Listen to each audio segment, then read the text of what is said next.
So, Todd Tucker, Saule Omarova, really pleased to be here with both of you. We've got an industrial policy expert. We have a financialization and capital markets experts. You guys can both talk about concentrations of power. All this stuff is in the mix.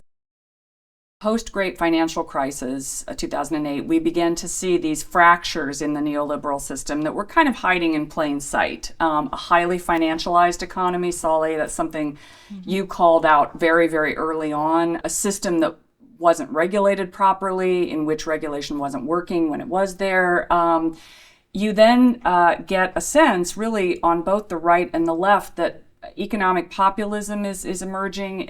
You have a sense that the global market system is disconnected from the interests of voters in the nation state. Now, that was premised on there always being basically a pro-free trade, neoliberal, strong national security person as the president. And I think Trump is testing all of that. In the last half century, money has moved much faster around the world than people, and there's been a kind of a pulling apart of the global market system from the felt experience and the real economy on the ground in many nation states. The asset economy is where all the gains are, and the real economy is here, and that's not the way that it's supposed to work. I think the structural issues which you've highlighted so effectively require integrating financial regulation much more explicitly and consciously into other things, like, for example, anti-monopoly regulations, right? We cannot fix the financial market until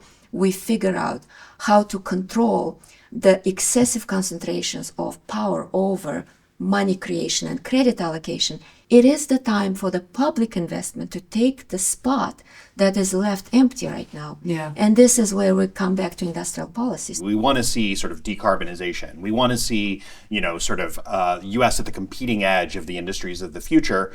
How can we make sure that the incentives of the financial sector are aligned with the incentives of the real economy, right? And then I think that putting something like that in place, as we also saw during the Hoover and Roosevelt administration, where Hoover created the Reconstruction Finance Corporation, that then FDR sort of turbocharged and made sort of this big entity that could really, at one point was the dominant investor in the U.S. economy, much more so than private capital. But it was able to work with private capital to sort of focus energy and focus finance into the sectors that were really strategic for the country, whether that was getting out of the Great Depression or mobilizing for World War II. So it's not that this can't be done. It's not that we don't have models. In fact, we have models from U.S. history. We also have models from the international experience. Countries like Singapore, like Norway, other countries use these kinds of tools to align finance with industrial strategy. Yeah. The state capacity is not an ideological concept. It doesn't have to be an ideological concept. It doesn't have to be associated